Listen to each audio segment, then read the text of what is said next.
Hello friends, welcome to my channel. तो चलिए देखते हैं फिर से फिल्म 2024 की वीडियो लिखी हुई 9/12/2023 के लिए। ठीक है, तो जो हमारे चैनल पर नए हैं चैनल को सब्सक्राइब जरूर कर ले ताकि आपको नोटिफिकेशन जो है मिलता रहे। तो देखते हैं आज का पहला क्वेश्चन। कर विश्व मृदा दिवस के संबंध में निम्नलिखित कथनों पर विचार कीजिए। कर यह दिवंगत राजा भूमि बोल अदुल्यादेज की आजीवन वचनबद्धता तथा उनके जन्म उत्सव के रूप में मनाया जाता है। तो पहले तो यहाँ भी ध्यान देना है कितने सही है। पहला सही है। कर इसकी सिफारिश वर्ष 2022 में अंतर्राष्ट्रीय मृदा विज्ञान संघ द्वारा की गई थी। तो ये बात भी सही है। कर विश्व मृदा दिवस 2023 का जो विषय है मृदा और जल जीवन का एक स्रोत है। तो ये तीसरा भी सही है। तो यहाँ पे सही सारे है, तो ऑप्शन सी करेक्ट हो जाएगा। ठीक है, आइए देखते हैं इसका डिस्क्रिप्शन। कर संयुक्त राष्ट्र प्रत्येक वर्ष 5 दिसंबर को विश्व मृदा दिवस के रूप में मनाता है।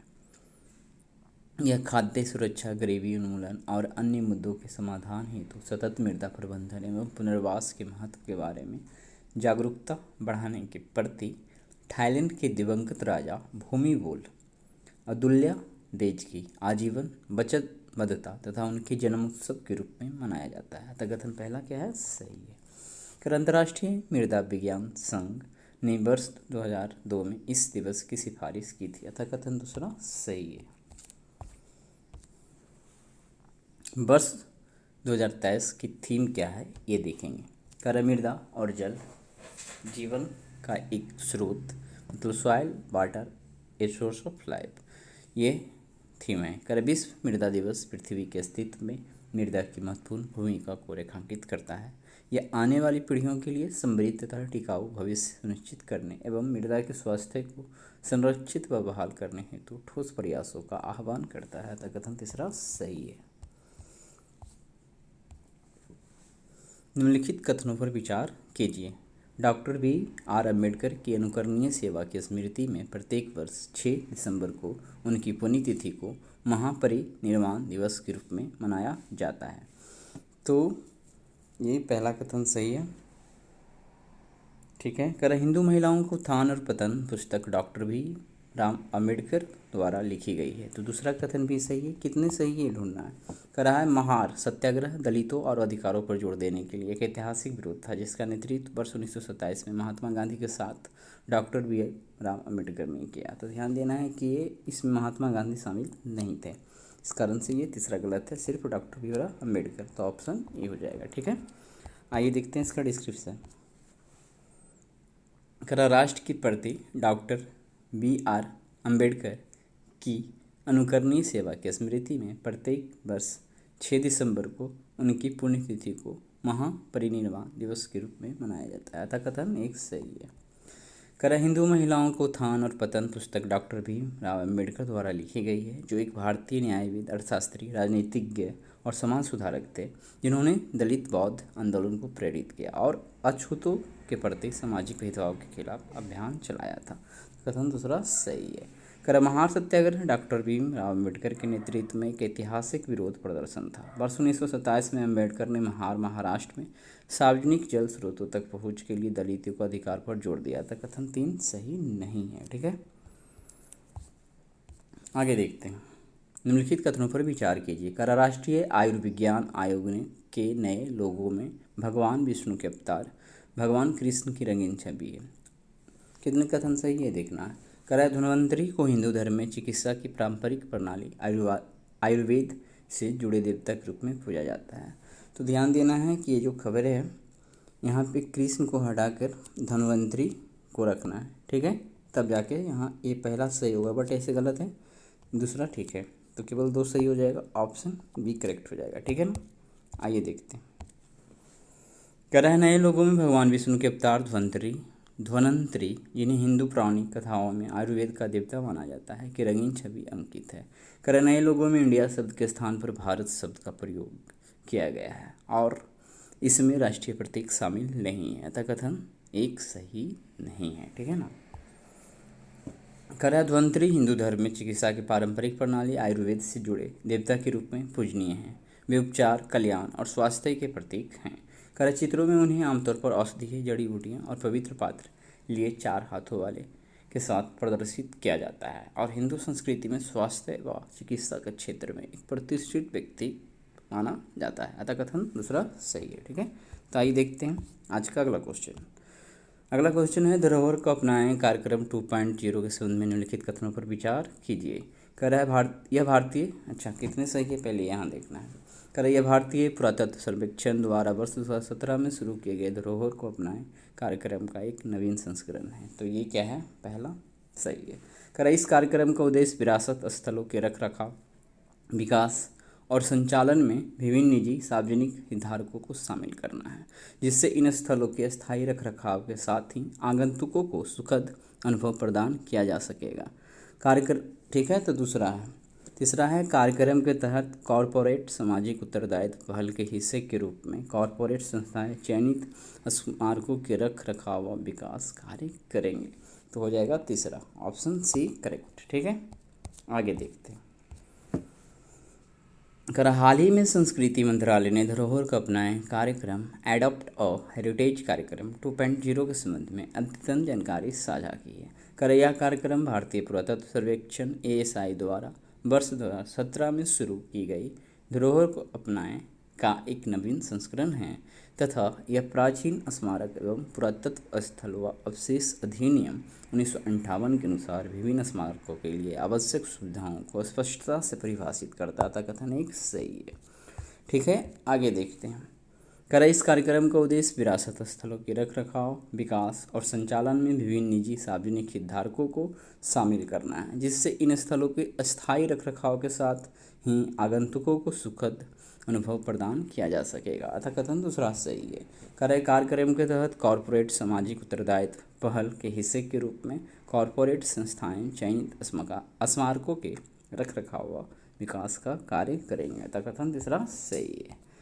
ठीक है, तो देखते हैं आज का अगला क्वेश्चन। तो अगला क्वेश्चन क्या है, कीवी पक्षी के संबंध में निम्नलिखित कथनों पर विचार कीजिए।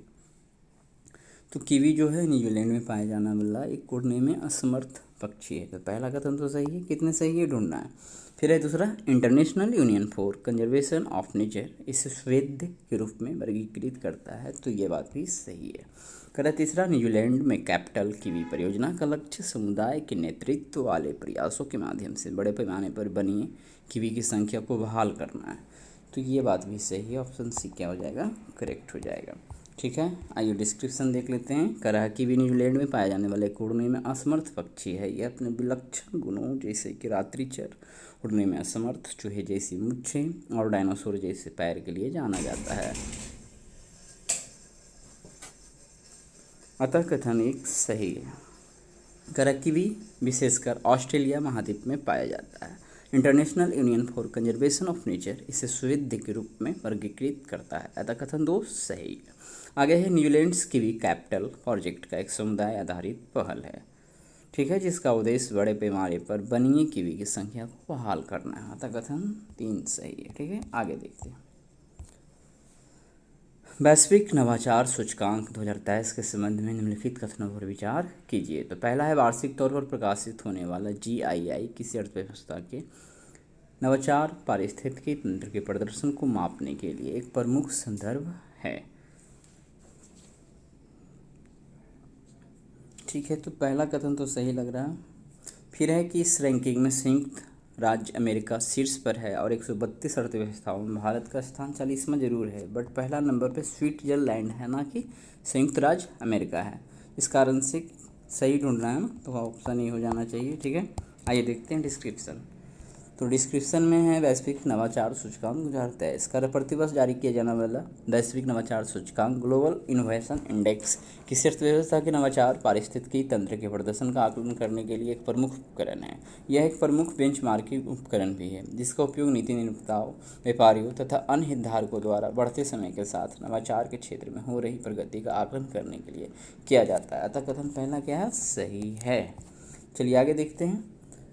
वर्ष 2023 में स्विट्जरलैंड सबसे नवोन्मेषी अर्थव्यवस्था है। इसके बाद स्वीडन, संयुक्त राज्य अमेरिका, ब्रिटेन और सिंगापुर का स्थान आता था। कथन दो सही नहीं। विश्व बौद्धिक संपदा संगठन WIPO द्वारा प्रकाशित वैश्विक नवाचार सूचकांक 2023 में भारत 132 अर्थव्यवस्थाओं में से 40वें स्थान पे है। ठीक है, आगे देखते हैं। करें रोगाणुरोधी प्रतिरोध के संबंध में निम्नलिखित कथनों पर विचार कीजिए। कितने कथन सही है ढूंढना है। करें यह किसी भी सूक्ष्मजीव, बैक्टीरिया, वायरस, कवक, परजीवी आदि द्वारा रोगाणुरोधी दवाओं के खिलाफ प्राप्त प्रतिरोध है जिसे संक्रमण के इलाज के लिए उपयोग किया जाता है। तो ये सही है। करें रोगाणुरोधी प्रतिरोध विकसित करने वाले सूक्ष्मजीवों को कभी कभी सुपर बग कहा जाता है। तो ये भी सही है। करें जयपुर घोषणा पत्र रोगाणुरोधी प्रतिरोध से संबंधित है। तो ये भी सही है। तो यहाँ पे सभी सही, ऑप्शन डी करेक्ट हो जाएगा। ठीक है, आइए डिस्क्रिप्शन देखते हैं। रोगाणुरोधी प्रतिरोध यानी कि एंटी माइक्रोबियल रेसिस्टेंस AMR। कर रोगाणुरोधी प्रतिरोध किसी भी सूक्ष्मजीव, बैक्टीरिया, वायरस, कवक, परजीवी आदि द्वारा रोगाणुरोधी दवाओं के खिलाफ प्राप्त प्रतिरोध है। करा जिसे संक्रमण के इलाज के लिए उपयोग किया जाता था। कथन एक सही है। करा यह तब होता है जब एक सूक्ष्मजीव समय के साथ साथ बदलता है और दवाओं पर प्रतिक्रिया नहीं करता है, जिससे संक्रमण का इलाज करना कठिन हो जाता है तथा बीमारी फैलने, गंभीर बीमारी एवं मृत्यु का खतरा बढ़ जाता है। ठीक है, आगे देखते हैं। विश्व स्वास्थ्य संगठन ने AMR को वैश्विक स्वास्थ्य के लिए शीर्ष 10 खतरों में से एक के रूप में पहचाना है। करा रोगाणुरोधी प्रतिरोध विकसित करने वाले सूक्ष्मजीवों को कभी कभी सुपर बग कहा जाता था। कथन तो सही है। WHO के दक्षिण पूर्व एशिया के क्षेत्र के सदस्य राज्यों के स्वास्थ्य मंत्रियों ने वर्ष 2011 में जयपुर में 29वीं स्वास्थ्य मंत्रियों की बैठक में भाग लिया और जयपुर घोषणा को अपनाया था। कथन 3 सही है। तीस्ता नदी के संबंध में निम्नलिखित कथनों पर विचार कीजिए। कितने कथन सही नहीं ये ढूंढना है। ध्यान देना है, तीस्ता नदी गंगा यानी बांग्लादेश में जमुना के नाम से जानी जाती है कि एक सहायक नदी है। तो ध्यान देना है, ये गंगा की नहीं ब्रह्मपुत्रा की सहायक नदी है। ठीक है, तो यहीं पे ये गलती होता है, इसलिए ऑप्शन भी गलत हो गया। जो भारत और बांग्लादेश से होकर बहती ये तो बात सही है। कर इसकी उत्पत्ति सिक्किम के चुंगथांग के पास हिमालय से होती है और यह बांग्लादेश में प्रवेश करने से पहले पश्चिम बंगाल से होकर दक्षिण की ओर बहती है। ये भी सही है।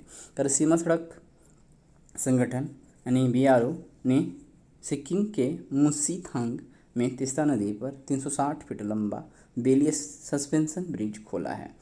तो ये दोनों कथन सही है। तो सही नहीं ढूंढना, इसलिए ऑप्शन नहीं हो जाएगा। ठीक है ना, तो आइए देखते हैं इसका डिस्क्रिप्शन।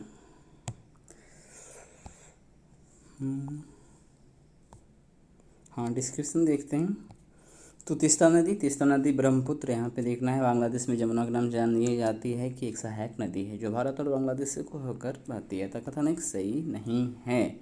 इसकी उत्पत्ति सिक्किम के चुंगथांग के पास हिमालय से होती है और यह बांग्लादेश में प्रवेश करने से पहले पश्चिम बंगाल से होकर दक्षिण। तो यह कथन दूसरा भी सही है। ठीक है, आगे है।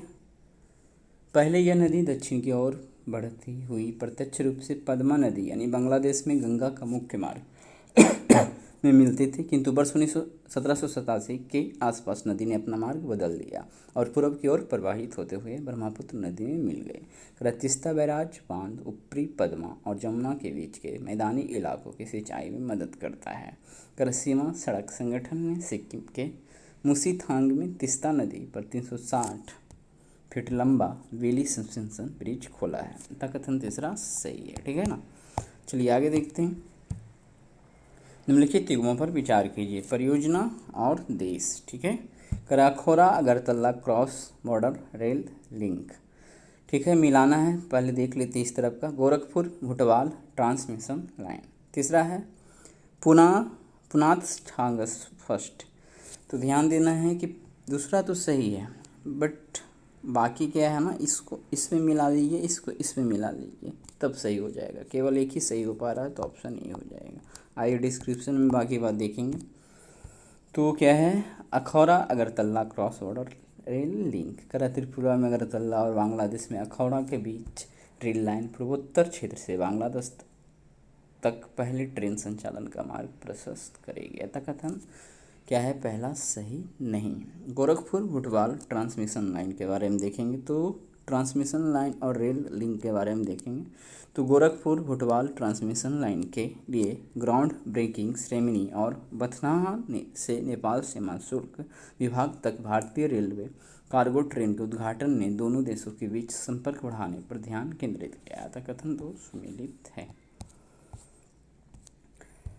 आगे है पुनाथ छांगसू फर्स्ट। कुल 3136 मेगावाट की 4 जल विद्युत परियोजनाएं क्या है, छुखा, कुरुचि, ताला और मंगदेचू भूटान में पहले से ही चालू है और इनसे भारत को विद्युत की आपूर्ति की जाती है। कर अंतर सरकारी मोड में 2 HEPS नामता पुनात छांगसू फर्स्ट, पुनात छांगसू 2 कार्यान्वयन के लिए विभिन्न चरणों में है, अतः युग्म 3 सुमेलित नहीं है। ठीक है, चलिए आइए देखते हैं आज का अगला क्वेश्चन। जीएसटी परिषद के संबंध में निम्नलिखित कथनों पर विचार कीजिए। तो ये 96 संवैधानिक संशोधन अधिनियम 2016 द्वारा लागू हुआ, तो वो तो 101 था ना। ओ ठीक है, इसके कारण ही पहला तो गलत हो जाएगा। कर इसकी स्थापना राष्ट्रपति द्वारा संशोधित संविधान के अनुच्छेद 279(1) के अनुसार की गई थी, अतः दूसरा सही है। कर परिषद को इस प्रकार से स्थापित किया गया है कि केंद्र के पास 1/3 मतदान शक्ति होगी तथा राज्यों के पास 2/3 मतदान शक्ति होगी। तो ये तो ऑप्शन बी हो जाएगा, ये भी सही ही लग रहा है, नहीं तो फिर ये दोनों में गलती हो सकता है। आइए देखते हैं। ठीक है, तो ऑप्शन बी ही सही है कि भारत में जीएसटी विधेयक को पहली बार वर्ष 2014 में संविधान 122वां संशोधन विधेयक के रूप में पेश किया गया था। इसे वर्ष 2016 में मंजूरी मिल गई एवं इसे राज्यसभा द्वारा संविधान अधिनियम 2016 के रूप में पुनः क्रमांकित किया गया और संशोधन ये था, तथा कथन पहला सही नहीं है। कर जीएसटी परिषद केंद्र तथा राज्य सरकारों हेतु एक संयुक्त मंच के रूप में कार्य करती है। कर इसकी स्थापना राष्ट्रपति द्वारा संशोधित संविधान के अनुच्छेद 279(1) के अनुसार की गई थी, अतः कथन दूसरा सही है। कर परिषद को इस प्रकार से स्थापित किया गया कि केंद्र के पास 1/3 मतदान शक्ति होगी तथा राज्यों के पास 2/3 मतदान शक्ति होगी। इसमें निर्णय 3/4 बहुमत से लिए जाते हैं। ठीक है, अतः कथन 3 सही है। तो ध्यान देना है, केंद्र के पास 1/3 है और राज्यों के पास 2/3। तो कल मिलते हैं, कल नहीं, संडे को नहीं रहेगा, सोमवार को फिर क्यूज रहेगा। तो आज भर के लिए इतना ही, धन्यवाद।